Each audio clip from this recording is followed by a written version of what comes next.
career at the European Space Operations Center in Darmstadt in Germany, where he initially was working as an astrophysicist on the Exosat mission, and then moved on to the field of operations for various scientific space missions from Eureca to Solar Orbiter. Between 2006 and 2012, he was the head of the Solar and Planetary Missions Division, leading mission operations preparation and execution for the European probes for the exploration of the solar system. He has worked for 20 years on preparation and conduct of the operations of the Rosetta comet rendezvous mission, first as operations manager and then as flight director. From 2013 to 2020, he was then the head of the ESA Mission Operations Department, and he was responsible for the ground segment and mission operations of all robotic space missions of the European Space Agency, from Earth observation satellites to space telescopes and interplanetary probes. Today, we have the honor to hear more from him about the topic of planetary defense and the Hera mission in particular. So Dr. Ferri, thank you very much for joining us today. And the floor is yours. Thank you, Mathilde. Good afternoon to everybody. I will now share my screen and start showing the slides. I hope you can see it. Yeah.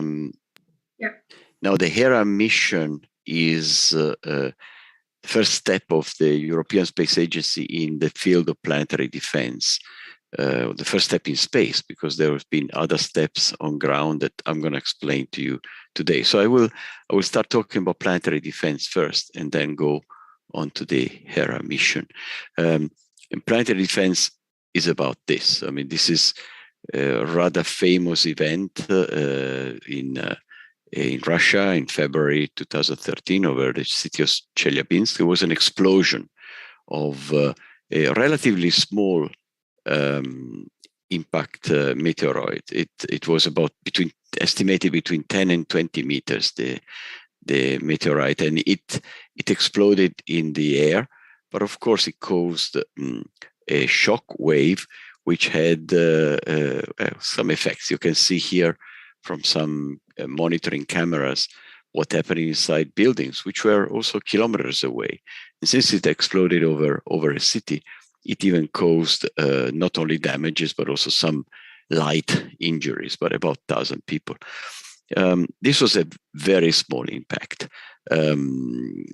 Similar impacts of the past. This is a crater in Arizona, which is, you see, is more than 1 kilometer diameter, was caused, estimated, by still a small medium meteorite impact of the size of about 50 meters. Of course, at a speed that was initially estimated 20 kilometers per second. Now, new studies think it's about 13 kilometers per second, but still, it was an explosion estimated of about 10 megatons, which is more than 100 times the Hiroshima bomb.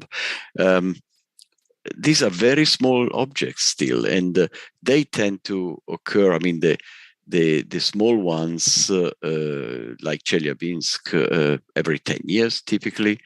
The ones like the one that created the crater in Arizona, every 100 years. But even these, which are small, you see, if it didn't fall in the desert of Arizona, but over Manhattan, this is the comparable size. It would not be a small damage, although the probability of hitting a city, of course, remains relatively small. Bigger ones, so asteroids or comets of the size of a few kilometers, hit the Earth statistically between 1 and 10 million years. But when that happens, it's actually an extinction event. So basically, it destroys all the say, big animals, and certainly our civilization would be destroyed. So planetary defense is something that we have to keep an eye on. If you look at the small meteorites, the ones that naturally get destroyed in the atmosphere by drag and thermal explosion still in the air, so the ones below 20 meter, This is the statistic in the last 15 years. I mean, this is quite a lot, at least the ones which have been detected. One of the problems, and this is a problem for all the asteroids, not only the small ones, is that sometimes you detect them very, very late. This is a pretty recent event from June 2019, which was detected by one of the systems which are monitoring the asteroids and the meteoroids coming into the atmosphere or coming close to the Earth. And in a half an hour set of observations, 3 observations in half an hour by the Atlas system of NASA, this was estimated a larger asteroid of 160 meters, but that would pass by relatively far away from the Earth. And in fact, this thing, just a few hours later, it actually entered the atmosphere. Fortunately, the estimation was wrong on the size. It was only a 3-meter asteroid. But just to give you an idea that sometimes you have only a few observations, you do an estimation, you go to bed, and then a couple of hours later, you see an effect like this seen by a meteorological satellite. You see the flash in this area here of the explosion. This was nothing dramatic, but just to give you an idea that sometimes these estimations, well, you need a lot of observations to really estimate properly the size, the distance, the orbit. And this is part of the problem of planetary defense. Now, there are more and more systems in the world. Here there is a list, and Atlas is the one I was talking about before. NEOWISE is a reuse of an infrared space telescope, but there are many, and these systems are increasingly detecting asteroids near Earth. And this is, of course, a very important first step. First, you have to know what is around before you can start estimating whether these things are a danger or not for the Earth. The good news from this graph on the left-hand side, you see a graph that shows in a logarithmic scale the diameter of the asteroids and the number of asteroids. Not surprising, the big ones are very few and the small ones are a lot. These, by the way, on the right-hand side, you see the ones which have actually been visited by human-made spacecraft. So analyzed and photographed from proximity. There are even a few comets there. But you see, so the statistics, of course, shows that there are not many huge asteroids. I mean, these are the order of 1,000 kilometers are the ones of the main belt. But there are a lot of small ones. And the real good news is that the big ones, we know them all. We estimate, we know about 95% of them. When you go into the ones between 500 and 1,000 meters, we know probably 50% of them. And then you go down. Our knowledge, so while the number increases, the estimated number increases, our knowledge of what is out there decreases in percentage dramatically. And you see, even in this area of the few 100 meters or even less than 100-meter asteroids, they can be dangerous if they occur at the wrong time in the wrong place. This is just to show the bit of a chaos of all the orbits of the known asteroids. I mean, it's not that busy out there. It's just the scale of the solar system like this. But still, there are really many out there, and many that we know and many that we don't know. So what is planetary defense about? It is actually, you can group the activities of planetary defense in 3 groups. The first thing is the detection. We just spoken about that. It's important to find as many asteroids as possible, possibly all of them, but certainly to increase the catalog and keep following them. And the second part is actually knowing their trajectory, because knowing that there is an asteroid out there is useless if you don't know and you cannot predict whether it's going to be dangerous for the Earth and when. it's going to be dangerous for the Earth. So these two aspects, detection and computation of the trajectory, are very close to each other. If knowing that there is an asteroid out there is not enough if you don't know where it is, and in particular where it's going to be in the future. Of course, the third part is the deflection, so the actual defense. Once you have found out that an asteroid is dangerous for the Earth, you need a system to do something about it. And the something is certainly deflecting its orbit. But we will come to that because that's what Hera is about. In terms of detection, I've shown there are many systems around and growing. This is an example of what ESA is doing about it. They are developing what they call a fly-eye telescope, which is actually a telescope which has 16 cameras and parallel optical chains that can actually give a full scan of the sky in 48 hours. It's being built now, and it will be installed on an altitude of 1,800 meters over this mountain in Sicily, which is called Monte Mufara. Here is just an artist impression of what the telescope will look like. Once we have commissioned this and it's actually operational, there is a plan of building more of these and place them in other places so that we have a wider and more powerful capability also from the ESA side to detect asteroids. In terms of trajectory computation, ESA has established a few years ago a control center, a NEO, near Earth orbit, or as near Earth objects control center in Frascati, near Rome. And these are the people that collect the available information. They are, of course, in contact with all the organizations that deal with planetary defense, including the UN and the International Astronomical Unit and so on. The IAU is providing a catalog of these objects and a catalog of possibly of ephemerides, so of trajectory of these. So all these is used to compute better and better trajectories and come up with a scale of risk for these asteroids of potential collision with the Earth.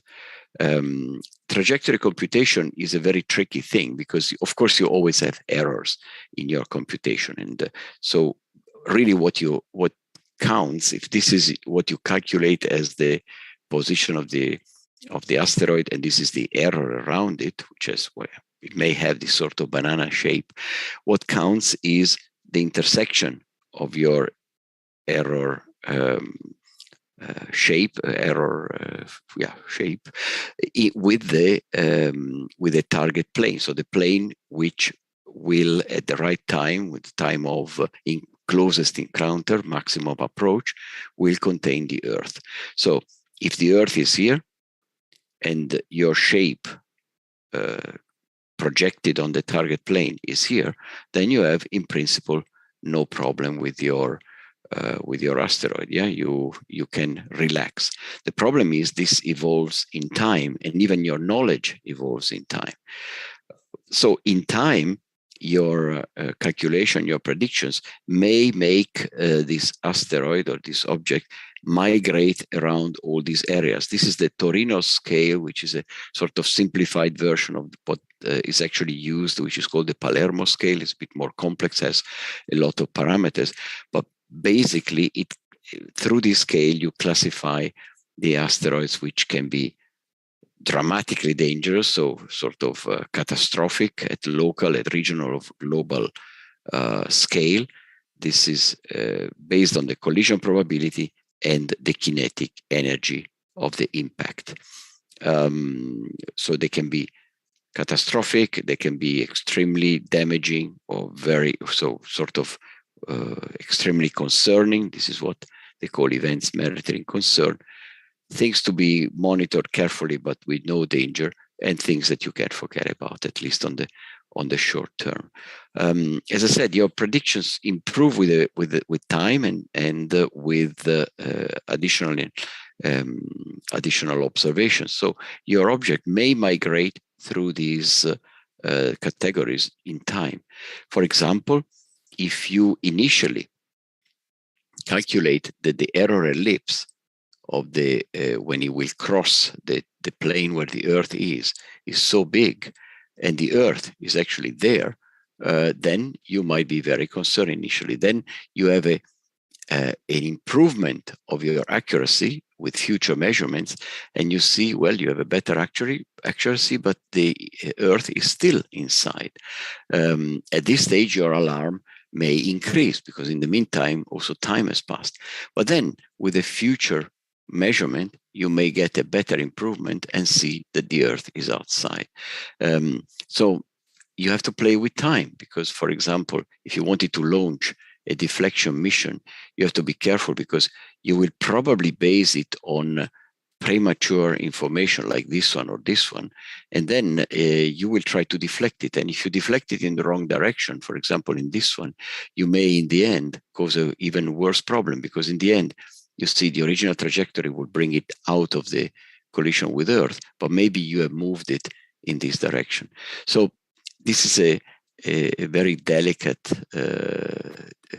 game. Yeah, you have to be on one side, try to get better predictions as far as possible from the moment of collision, but on the other side, you have to be careful that you're not causing false alarms and maybe taking wrong decisions. When we come to the deflection, the first important thing is to have an improvement in the knowledge of what these objects are about. You've seen we have millions of asteroids, but what we have actually seen up to now is only a fraction of these. So in this graphic, what you don't see the big ones like the ones that the recent American mission Dawn has gone in the main belt to observe the real big ones like Ceres, and Vesta. This is actually the biggest that was observed by Rosetta. This is called Lutetia, about 130 kilometers this side, before Dawn reached the main belt. But again, it's only a handful of asteroids that we have observed from proximity, and comets. You see on this in this little corner, you see the comets. So we don't know very much about these things, but we're learning. For example, the Rosetta mission managed to do a tomographic analysis using Philae, the lander, who was sending radio waves to their orbiter, and the orbiter measuring the received waves through the nucleus of the comet. So you could actually for example, discriminate between a structure which has a, say, sort of layered structure, or what they call the rubble pile. In fact, in the case of Rosetta, it was a quite, say, uniform structure, with a very high level of porosity, but a very uniform structure. Knowing the composition and in particular the morphological aspects of the interior of the asteroid is extremely important, because your defense mechanism should try to avoid, or your deflection mechanism should be built such that you avoid, for example, the fracturing of the asteroid. This is why, for example, while the Hollywood films show that you go there and destroy them with atomic bombs, this is not a method which is under consideration, because breaking up an asteroid, a big asteroid, in 3 or 4 parts may not solve the problem at all. It may even make it worse. So knowing how the asteroid is made is very important to select the method for your deflection mechanism. And in fact, one of the thoughts is to cause a nuclear explosion, but not to destroy the asteroid, but rather to explode. This is supposed to be a nuclear bomb, and this is the explosion. Sorry, I apologize for this. I couldn't find a better animation. If you explode in close proximity, you don't destroy the asteroid, or at least you don't want to destroy it, but you simply vaporize the surface layers.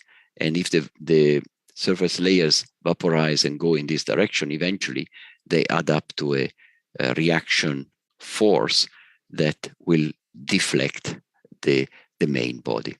Now, it's very important to select the distance. Suppose that one day we will have such a method. It's very important to select the distance, the correct distance for the vaporization of the front of the top layers, to know how this thing will react. So we must know we must learn as much as possible about as many asteroids as possible to select the right distance in this case. A softer method, which in principle doesn't care about the inner composition of the asteroid, is what is called a gravity tractor. So basically you put a massive spacecraft in an orbit in front of the asteroid, and this, by simply gravitational attraction, will slowly, but very slowly, will attract it, and so it will cause a force in this direction. Of course, you have to counteract. Maybe you put an ion thruster on it, and you actually pull by gravity. You pull the asteroid. Now, this is a theoretically nice method, again, independent of the structure of the asteroid, and quite neat. The problem is that you need, even in the best case of a relatively small asteroid and a relatively big spacecraft, you need years to move its trajectory by a significant amount. So it's a soft method, but not very promising. The other method, and I'm getting closer to Hera, is what is called the kinetic impact. You see here the impact that was caused by a NASA mission a few years ago. It was launched in 2005 and hit a comet, actually, a comet nucleus, which was a few kilometers large, in July 2005. The comet was called Tempel 1.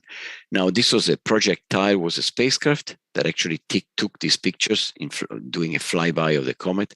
And before getting to the comet, it launched a projectile. And this thing was about 500 kilo weight and mass, and it was capable of autonomous navigation. And it impacted the comet at high velocity. But eventually, because of the size of the comet and the very small size of the projectile, eventually the predicted effect, it was never measured, but the predicted effect was of 10 to the minus 4 millimeters per second delta V. This is something that if you accumulate it in a year, it moves the position of the asteroid by 3 meters. So again, not very effective, but at least it showed that it could be done. So if we summarize the deflection methods and we apply them to a scale where you have here the diameter of the asteroid and the warning time that you have, the time, again, even in this, like with the trajectory computation, of course, plays a very, very big role. Because if you have a lot of time, you can have a relatively inefficient method. Yeah. So if you have 100 years, you can put up there a tractor and leave it there for 100 years, no problem. But if you have limited time, your methods have to be either the kinetic or the nuclear. And the kinetic is probably only efficient when you're talking about asteroids of the order of 100, 200 meter, 500 meter, but not when you go into the kilometer size. Then the kinetic impact that you need to give it a strong impact will be, to cause a very large deviation of the orbit would be too much. So in total, these are the application fields of the three methods. And of course, when you go below the few tenths of meter, all you can do is civil defense. It's certainly not practical to send up a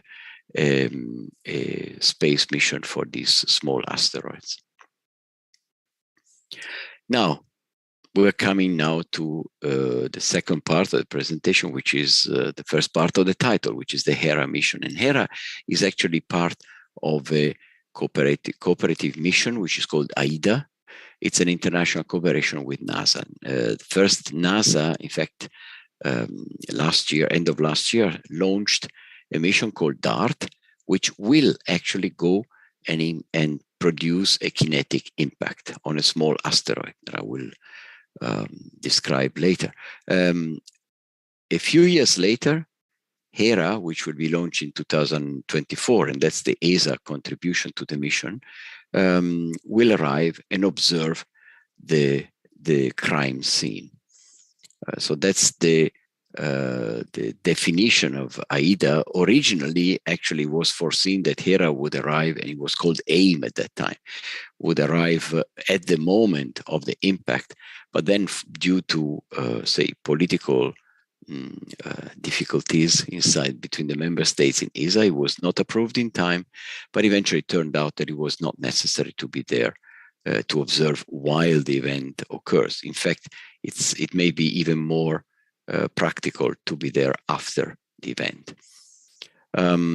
So here is an animation. What's going to happen? This is Dart, which comes very fast, 6 kilometers per second, and produces a crater on a very small asteroid, which is orbiting another small asteroid. We're talking about asteroid, the small moon that we will impact is about 160 meters wide.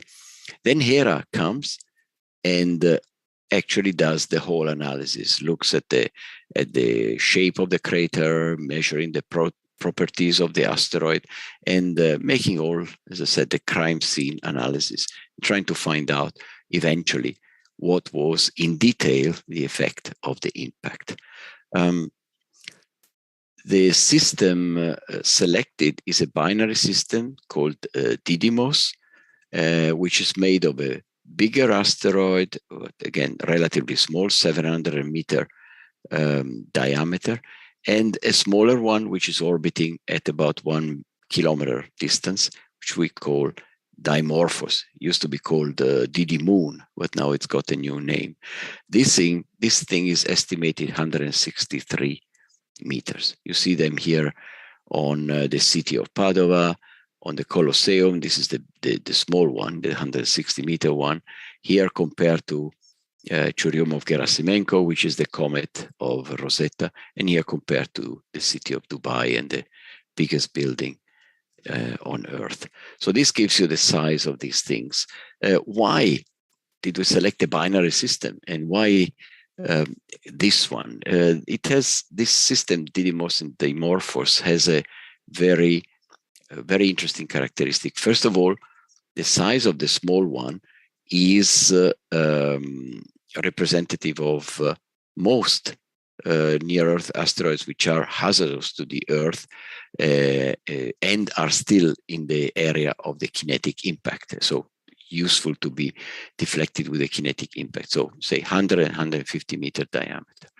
The fact that it's a binary system allows us to measure with enormous accuracy the effects on the orbit. If the thing was just flying on a heliocentric orbit, like for example the comet of Deep Impact, the effects on the orbit are extremely difficult to measure with a high accuracy because it's a huge orbit.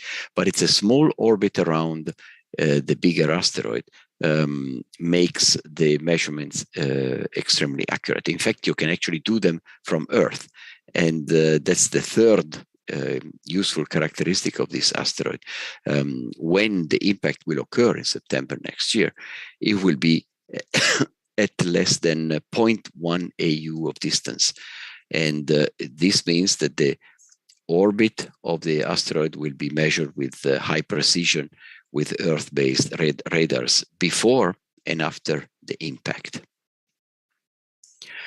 Now, it is also a very interesting asteroid because of the effect of the size range. This is say statistics of asteroids, and in this scale, period and diameter, period of rotation and diameter, you see that the ones on this side of this little narrow box are in the gravity regime. It means that it's actually gravity that keeps them together. They don't rotate too fast and they are big enough. Where you go into high rotation and smaller sizes, they are kept together by actually structural strength.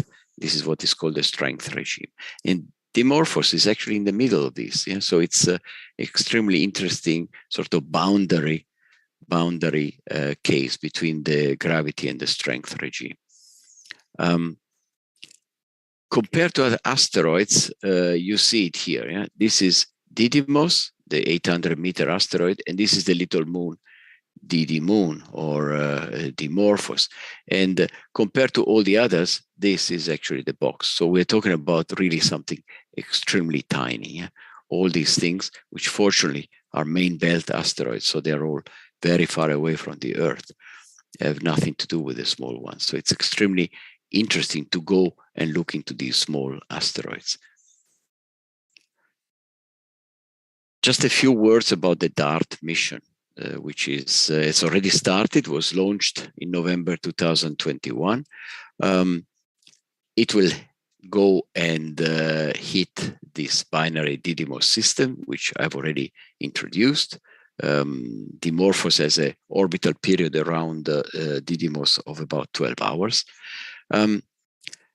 The projectile, which is actually in this case is really the main body of the satellite. It's not divided into two satellites like it was for Deep Impact. It's about 610 kilograms, and it will impact on the 30th of September 2022. So not very far from now, about a bit more than 6 months. It will impact the small asteroid Dimorphos at 6.5 kilometers per second, which is quite a high velocity. And believe me, the autonomous navigation needed to hit such a small target while you're approaching it at this huge velocity is really masterpiece. So I'm really already impressed now that NASA even tries to do this. So I will be even more impressed when it actually succeeds. Before hitting the asteroid, it will release a small sat, actually a nanosat, a CubeSat called Licia Cube. It's an Italian satellite which is actually being built to simply take pictures while flying by. It will fly by, will not hit the asteroid. It will take picture of the scene. But this was will be very limited because the thing will also fly by at the same high speed. The change in the orbital period of Dimorphos around Didymos will be measured from Earth because, as I mentioned before, the distance will be about 10 million kilometers. So that's feasible for ground-based radars. The status, which I received from the project manager of Hera just a couple of days ago, the status of the Dart mission is that it's flying, as I said. It was launched in November. It's the commissioning, in-flight commissioning is close to completion. They've imaged a full star field, and they're basically getting ready for hitting the target, and the first trajectory correction maneuver is coming up. This is the trajectory. You see this is the Earth trajectory, and this is the Earth trajectory is the green one, and the blue one is the Dart trajectory. So they stay pretty close to each other, and when it hits the asteroid, which is on this orbit, they will all be relatively close. So the Earth will be relatively close. This is how the mission has been designed. The Hera mission, conversely, will launch only in October 2024. So it's still a bit more, 2.5 years to go, although the very intense preparation phase has started. It will arrive at the binary system 2 years later in December 2026, and the plan is to stay there for about 6 months. 6 months of proximity operations. Traditionally, you get there, you stay first at the safety distance of 30 kilometers. You characterize the system. It's extremely difficult to navigate around the binary system, much more complex than around a single asteroid. Then you get closer, 10 kilometers, 5 kilometers, 1 kilometer. There is a full plan of investigations, and including the release, which will be relatively early, of the 2 Cubesats, which will be used to through intersatellite link to acquire additional information. The mission objectives, first of all, of course, the momentum transfer of the kinetic impact of Dott has to be measured with extreme accuracy. And so it will measure the mass using the oscillations of the big asteroid while the small moon goes around it. And of course, it will also measure the dynamical properties of the asteroid using the navigation and scientific cameras. Another important objective is to validate the impact models by analyzing exactly what happened to the crater. So measure the crater size, the shape, the density, the change of properties of the material on the surface, also the spread of the debris around the crater. So this will be extremely important because there's a lot of models which, based also on the assumed inner structure of the asteroids, will describe exactly how the crater will be formed. And it's important to validate these models so that the models can be used also in the future for, say, real cases of planetary defense. The impactor physics is also an interesting point. And at the moment we have, for example, the example of Hayabusa 2, which sent a very small 2 kilogram projectile at 2 kilometers per second to a small asteroid, which is called Ryugu. It was done not to study the impact, but to create debris, to collect them for sample return. Hayabusa was a sample return mission. The models predicted a crater of 1 to 2 meters, but in fact, what was measured is by the pictures is a 10 meters crater. And so this was already a small, needed and updated of the models. And now we are looking forward to see what happens with a big 160 meter asteroid and with a much higher relative velocity and projectile. There are, of course, the accuracy requirements on the mission on all these measurements are very strict. I'm not going to go too much in detail of this, but of course we have accuracy on the measurement of the amorphous mass, of the density, the resolution of the observation of the impact crater, 10 centimeters resolution, the porosity, the dynamical properties with all these accuracy. So there's really, if you see, every little parameter has an accuracy which is quite stringent. That's why you need actually a mission that spends some time around the crime scene to study it really in detail. But there is also other objectives of the mission are doing technology demonstration. So certainly we need to demonstrate autonomy in the pointing with the centroid of the asteroid, and also in navigation. So autonomously determining the relative position between the spacecraft and the asteroid. This has not been done. For example, for Rosetta, we have always done it manually from ground by doing still optical navigation, but measuring the images from ground. JAXA on Hayabusa did some autonomous navigation techniques when they got very, very close. Anyway, this would be one of the objectives for the mission.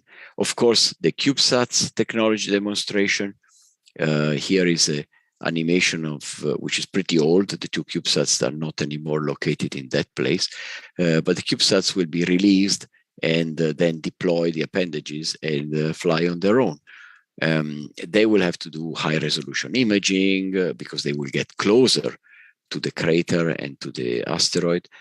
multispectral imaging, radar tomography, also using the same technique as Rosetta, and gravimetry. So these are also a very important part of the mission, the small CubeSats which are being built. There are also scientific objectives, because this is the first visit to a binary asteroid, and this is extremely important. So because scientists estimate that 15% of all the asteroids are binary, so these are very interesting systems. And this is various aspects. You want to study the structure of the two, to see how they actually evolved from each other, or if they did evolve jointly, or whether they were captured gravitationally by the small one by the other one. The relation between rotational period and surface structure. It's all interesting stuff to observe for the first time on this type of objects. There is additional science on the study of the crater, which again you get by studying the ejecta, so the debris that were created from the crater, the antipodal effects, so effects of the crater on the other side of the moon, fractures on a large scale. I mean, all important information about the potential inner part of the asteroid. Now, coming to the probe, you see it's pretty boring, the shape. It's just a cube, but it's big. It's 2 times 1.5 times 2 meters. So it's not a small satellite with extended solar panels of 13 meters. But in terms of weight, it is small. It's in total with propellant, it's on the class of 1 ton. So it's not, I would call it a mini satellite. Inside, there are all the traditional units. There is a bipropellant system for the propulsion. There is gyroscopes, star trackers, onboard computer, all the things, batteries, of course, and pressurizing tanks for the helium, reaction wheels. So basically, it is a traditional satellite inside. The payload is made of 5 important instruments. The important ones are the 2 optical cameras, which are used for navigation, but also for science. The infrared camera, the altimeter, which is a LiDAR to measure in very, very accurately the distance between the body of the spacecraft and the asteroid, a multispectral camera called Hyperscout, and a small monitoring camera to monitor the release of the CubeSats, which are actually the 2 here. Milani is also for multispectral imaging, dust analysis. So it's one of the ones which has in situ instruments, and for radio science, for the tomography. And the Juventus has a low frequency radar, a gravimeter, and of course it will perform radio science. Here is a bit more details of the 5 instruments. Again, I will not go into those, but you see they are not small instruments. While these are 1.5 kilo, these are 4.5 kilos. So these are not really miniaturized instruments, apart from the small monitoring camera, which anyway, they are COTS cameras, so it's nothing sophisticated there. But they are quite big instruments and quite complex design, by the way. The payload teams, the 2 CubeSats are built by GomSpace and TVAC Italy. And while there is a mixed team of, there's a German camera and a Portuguese team for the altimeter. And GomSpace is also with the CubeSat deployment and the intersatellite link, which is very important in Italian spacecraft monitoring camera. So it's quite a international team. There is also a Japanese instrument, which is the infrared imager. The 2 CubeSats, as I mentioned before, Juventus deals with the gravitational field, the internal structure, the surface properties, the dynamical properties in general, using the instruments that I mentioned before, including an optical camera, gravimeter, and the intersatellite link and the radar, while Milani deals with mineralogy and chemistry. So it has the instruments, a spectral imager, and a dust particle detector. What's the road of Hera to launch? You see, we are here, and here really the tough period starts, which is the qualification and production phase.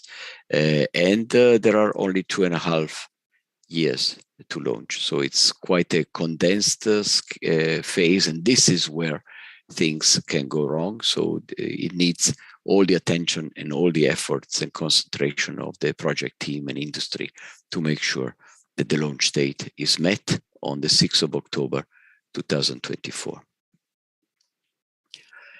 This year is going to be extremely busy because there are all the critical design reviews to be completed in June. The system level critical design review will kick off after those in July. And then on the hardware side, the integration of the avionics test bed, the test bench for the guidance and navigation has to be completed this year. The integration of the model, of the flight model, with the propulsion module here, and the core module with all the instruments and the units on.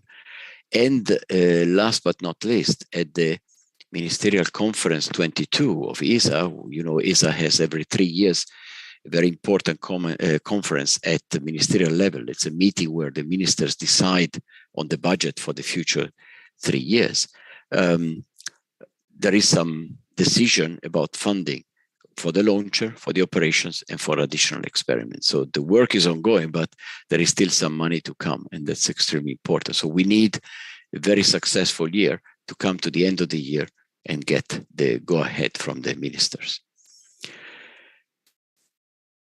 Just a few words about what ESA calls the planetary defense roadmap. AIDA and with Hera and Dott is sort of the center here. Here you have what happened up to now with the science missions, which already provided a lot of information. International science mission, Chinese, American, Japanese, which provided a lot of information on asteroids and comets. Rosetta, of course, is the top one of the European ones. The AIM mission, which was the precursor of Hera, that unfortunately didn't fly, and then Hera was born from AIM. Now, this first important study and experiment made on Kinetic Impactor, which is our AIDA mission, and in the future, perhaps a real mission where there is a kinetic impact with an impactor and a verification spacecraft to be in cooperation with other nations, maybe in the 2040 time, to do a real deviation of an asteroid of a huge size, to which would give a significant modification of the orbit. So this concludes my presentation of Hera. I left here a few links, in particular the link on the mission. I was mentioning before the start of the conference to my colleagues that these pages are difficult to be kept up to date because Hera is a very, very unconventional mission in the deployment phase, in the development phase, and it keeps changing a lot of things. So when you look at these pages, you have to keep them, look at them with a grain of salt because things get updated. But yeah, when the project has time, they also update these pages. But keep an eye on this and keep an eye on ESA. And in particular, wait for end of September 22 for the impact of Dart, and then for October 24 with finally the launch of Hera. Thank you very much. Thank you very much for this fascinating presentation. I think now we move on to some question of the chat, if you're okay with that. Sure. So I think one of the first questions I was asked was, what would be like a cost of one of those like deflection mission? Sorry, what would be the? What would be the cost of a general deflection mission? Yeah, I don't know the answer, to be very honest, but certainly we're talking about a gigantic enterprise, whether it's a nuclear deflection mission, whether it's a gravity impactor, a kinetic impactor or a gravity tractor, we are talking about a big enterprise, because in fact what you need is to build up an infrastructure. It's not only just one mission. You need to be ready to launch as fast as possible. You need to have a system going, a system which is connected to the estimation of the trajectory, estimation of the type of object, estimation of the risk, and then a decision to actually complete and launch a mission. So we're talking about a real global scale planetary defense architecture and infrastructure. And this, we are talking about something gigantic, to the extent that, in terms of cost, I mean, to the extent that unfortunately, you know how mankind normally progresses. Yeah, we normally progress when we are kicked by a big disaster. So if one wants to be realistic, most likely nobody will invest in such an infrastructure until an object hits the Earth, and then people will start scratching their head. Having said that, also small steps in that direction at the moment are being made, and I think we will not have in the coming decades a true global scale, planetary defense infrastructure. Thank you very much for the answer. So we have another question from a chat from Paul Burley. He asked, how is it possible to guarantee that a kinetic impactor actually hits the asteroid, and what impact velocity is achievable? Sorry, let me understand. So how is it possible to guarantee that a kinetic impactor hits the asteroid? Hits the asteroid, yeah. So first part is this. Well, I must say this is something that I'm least concerned about, because a few years ago there was this experiment with autonomous navigation in flight by the Americans, and they managed to hit a relatively big object. Today they are flying to hit a very small object, and as I said, it's a very challenging thing, but NASA, well, we know NASA, they are very professional. If they've launched a mission for that, it means that they are pretty sure that they're going to make it. I'm sure the risks are still considerable, but what I'm saying is that with today's techniques for autonomous navigation, image recognition, and so on, we know that we can hit these things. So I think this is one of the areas where we need the list of the developments. I'm pretty confident that with the progression of our experience in autonomous and optical navigation, it will be extremely easy to hit even relatively small targets like the one of Hera and Dart. If Dart hits this thing, then we are equipped already to hit any asteroid that is of concern for a kinetic impact. And the second part of the question? Yeah, it was what impact velocity would be achievable? Okay. Well, it is actually an interesting question. The impact velocity depends on the orbit, and so in principle, you can design your mission to achieve not any impact velocity, but a large scale of impact velocities. For example, if you want to really hit hard, you go in the opposite direction. We've done it, for example, we didn't hit it, but we had in the 80s an encounter between European probe and the Halley comet. And Halley comet tends to go to rotate around the solar system, around the sun, in the opposite direction as the planets. So, of course, the easiest is to launch in the direction of the planet. And we actually crossed this thing at 68 kilometers per second relative velocity, which is a lot. Yeah. So, in principle, once you have such a system, you can envisage and say, okay, good.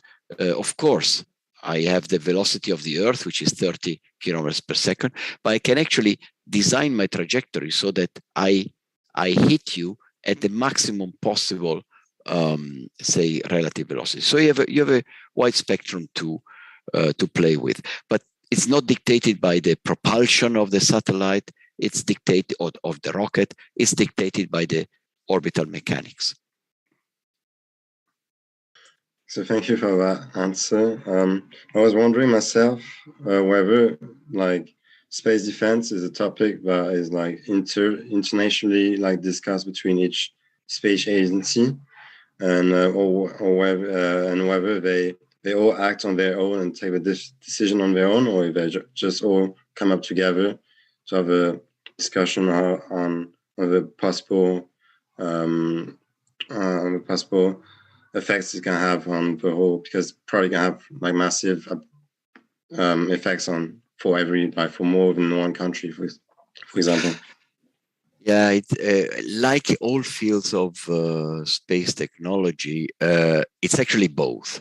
You have cooperation, because you cannot progress without cooperation. For example, if we wanted to really build up a global infrastructure for planetary defense, we will need all the efforts, technology, know-how, and money of all the nations in the world, or the big ones at least.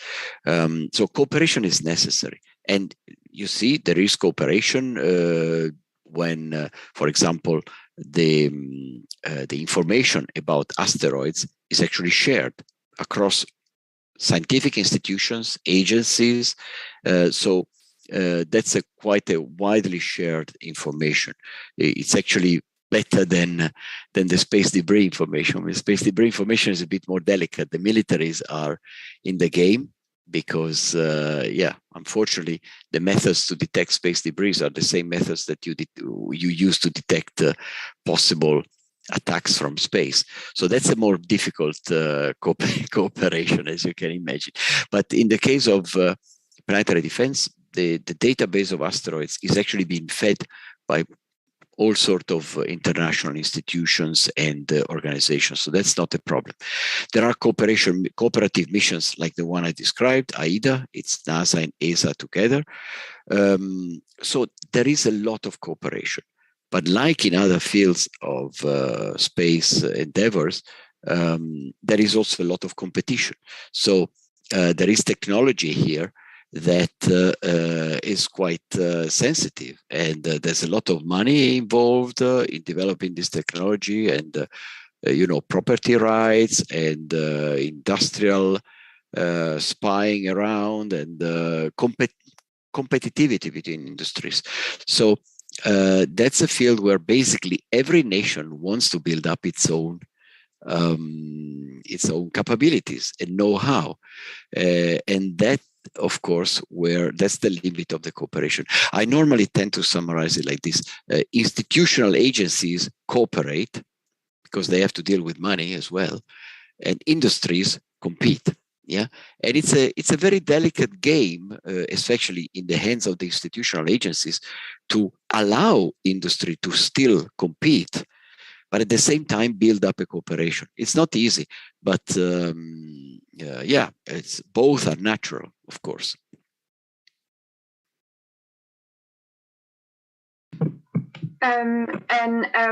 People were also wondering if you hit an asteroid, are there any risks of creating more debris? Yes, there are. I briefly touched it in the presentation. That's why, while Hollywood prefers explosions and rockets that hit the thing, or nuclear bombs, scientists and planetary defenders, they prefer deflection methods. You saw I only talked about deflection methods because the idea of destroying an asteroid, I don't know whether it's been abandoned. I'm not really very, very deep into the discussion of planetary defense, but certainly is not the preferred one. Because, like you said, if you hit an asteroid to destroy it, you may risk, it's extremely difficult to predict what's going to happen when you hit an asteroid. And the most likely thing that happens is that you're going to break it down maybe in big pieces, or maybe many small and one still very big.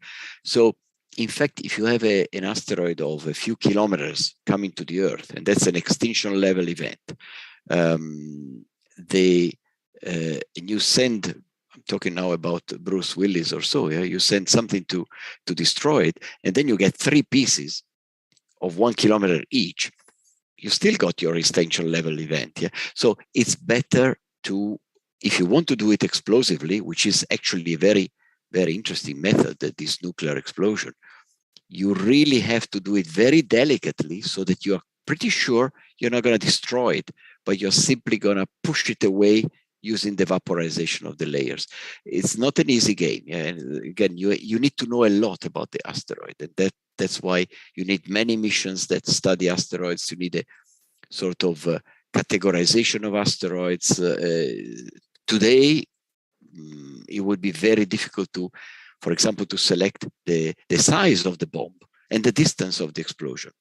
You don't really know how that thing is reacting.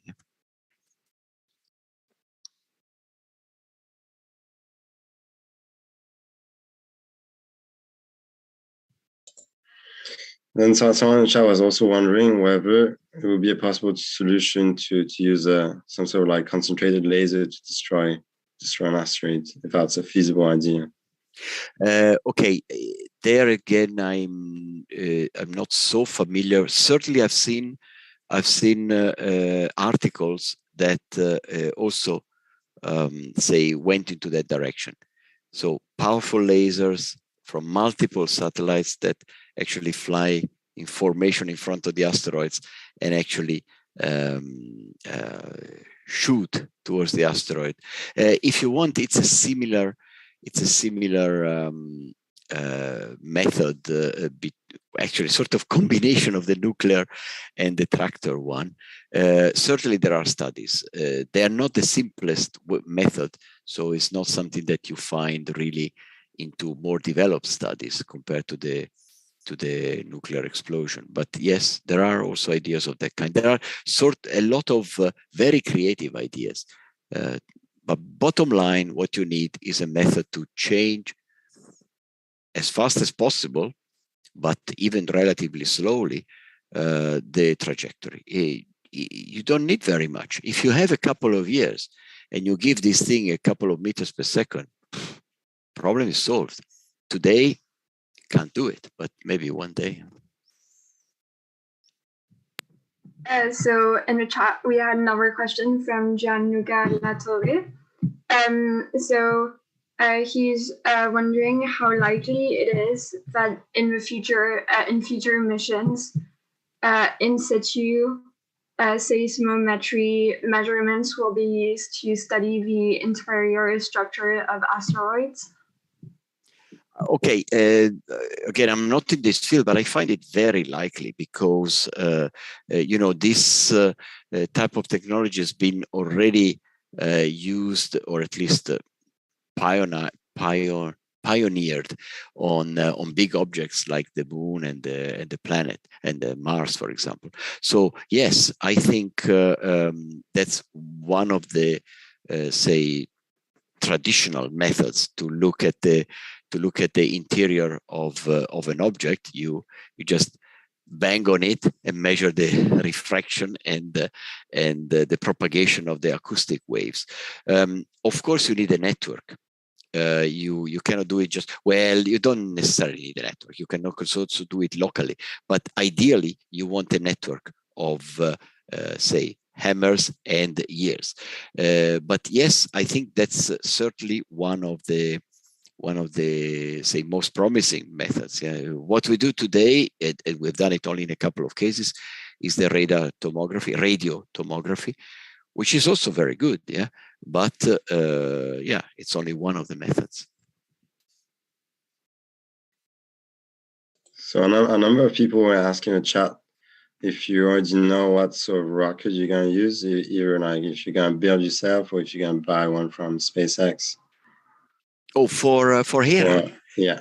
Yeah, for Hera we use, oh, sorry, I didn't mention that. Yeah, we use, or the plan is to use Ariane 6.2. you know that Ariane is preparing now this new rocket, the new generation, Ariane 6, and the idea is to use 6.2. Yes, 6.2. Yes, the one with only 2 boosters. But all ESA missions are required by ESA guidelines to always have a backup rocket. So to be compatible, to be built compatible with a backup rocket. And in this case, it will be Falcon 9. So Falcon 9 will be the backup rocket. And in case Ariane 6 has a problem, you never know. I mean, I tell you, in my career, I've lived exactly this. Yeah, we were launching Rosetta, and 5 weeks before launch, Ariane 5 had a problem. Although it was launching successfully 100 times, suddenly, just 5 weeks before our launch, had a problem. And we suddenly lost the launch opportunity because nobody would dare launching on Ariane 5 without having understood what was the problem. And we went into the extremely painful exercise of looking for another launch opportunity, another comet, another trajectory, another launcher, in case Ariane would not be available in time. And this is not easy. So that's why the European Space Agency always wants to have, from the beginning, in the design of the spacecraft, it wants it compatible with 2 different launchers. Then the projects make their own tricks to try and avoid this because it costs money and effort. But yeah, we try to enforce it. And in the case of Hera, the answer is Ariane 6.2 or Falcon 9. That's very interesting. And just as you mentioned, sometimes launch windows are missed. What would happen for the Hera mission if the launch window was missed? Okay, there are other opportunities, but to be honest, I'm not up to date with this because we are on the backup launch window here. The original one was actually more than 2. Well, actually, it was around this time. It was between 2021 and 2022. So the one we selected is already the backup launch window. I'm sure there is another backup, but I'm not aware of it. I'm sorry. I didn't keep myself up to date. Honestly, if we were missing this launch window, I think it still makes sense to launch it even 1 or 2 years later. The problem would be money. So the big discussion was 3 years ago when we missed the launch window that would have allowed us to be there when Dart arrives. Then there was a big discussion. Does it make sense at all? Then we demonstrated that it did make sense. And in fact, it did even make more sense to a certain extent because we would arrive when everything was settled down. So now, say, waiting 2-3 years more, in principle, for the science output is not a problem at all, but it will be a money problem. And this, to be honest, is difficult to predict, especially these days. So someone in the chat was wondering, since now we're using, like, for example, seismometry to analyze the inside of an asteroid, he was wondering whether this, like, in situ application of such studies are going to be more, are going to happen more, or is it just like special? Well, they will never happen often enough, or at least as often as we would like to have. But I have to say there's been recently an increase in asteroid missions, which of course is good news. There's been the Japanese have gone twice to an asteroid. The Americans have just been, or are still there, I think, I don't remember, with OSIRIS-REx.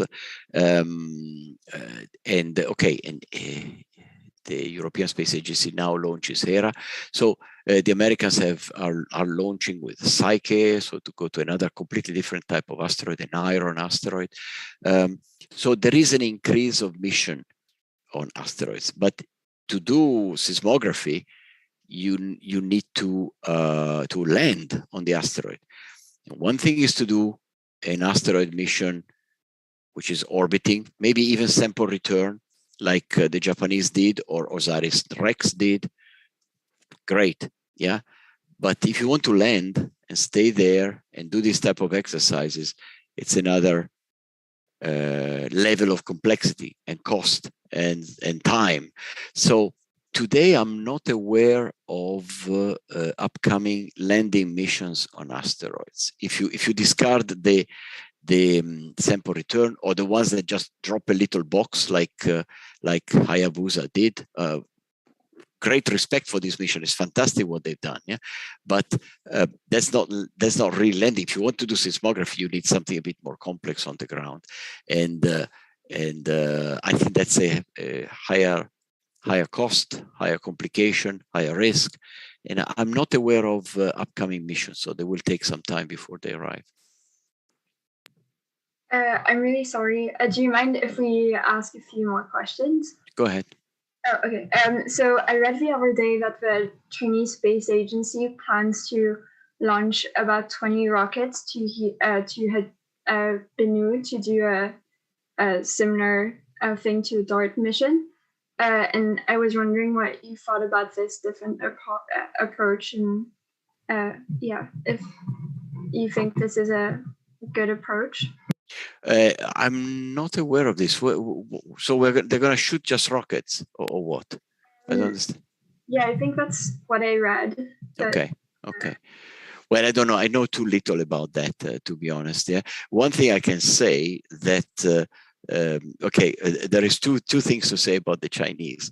One is that we always know very little because they don't advertise very much.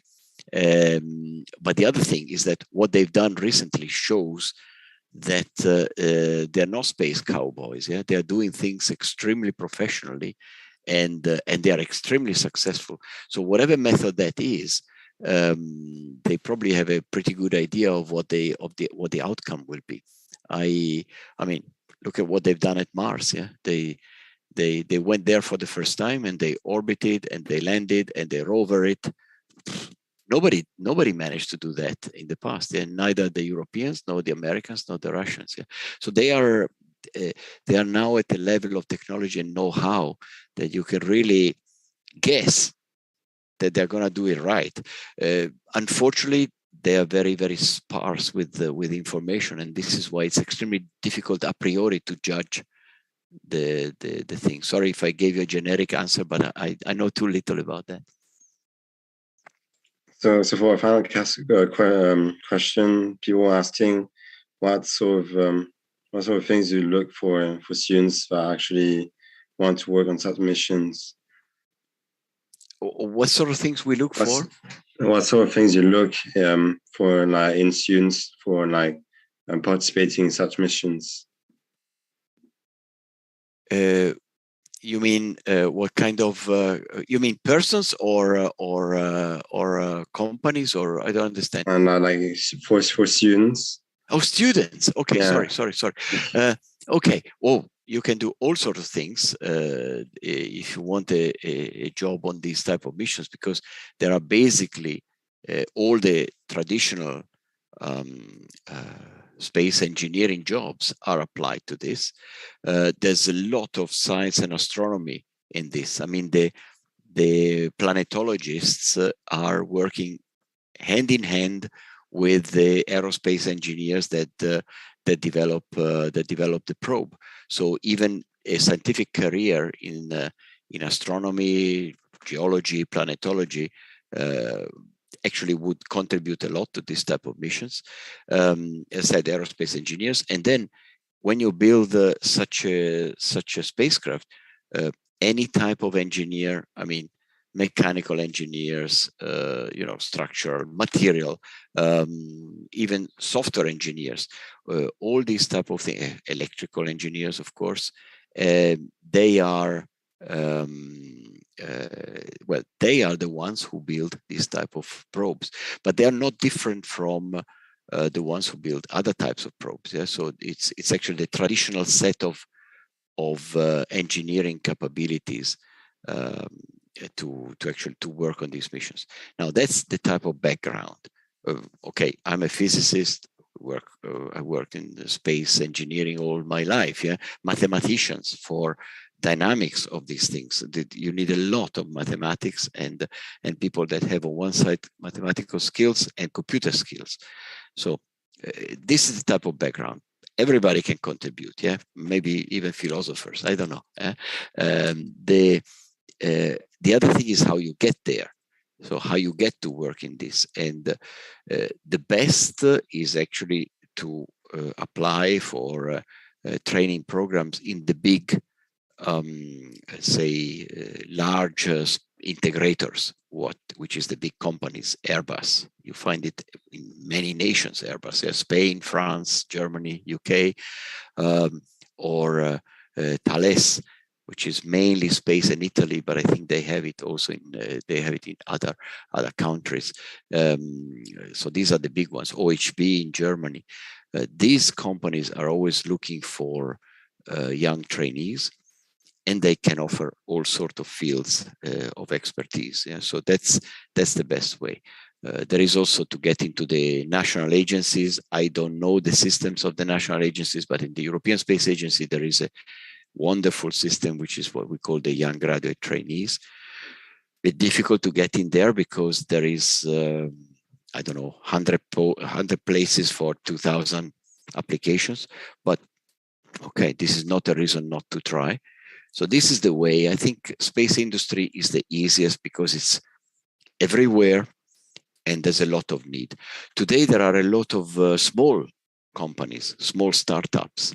That's also quite an interesting career at the beginning, yeah? Which actually is a world that I know less, but I know a few of these companies, and it's quite exciting to be in there because maybe you're not inserted in the big structure of a large integrator, but you do a lot of different jobs because the companies are big and are small and very dynamic. So that's the way to get into the field, but it's not specific to this type of mission. Maybe what is specific about this type of mission is that there's a lot of cooperation with scientists that in other missions there is less. Thank you very much for everything and for your insights into your mission and also these last bits of advice. I think, yeah, those were the last few questions we had, and thank you so much again. Okay, thank you, and have a good evening. You too.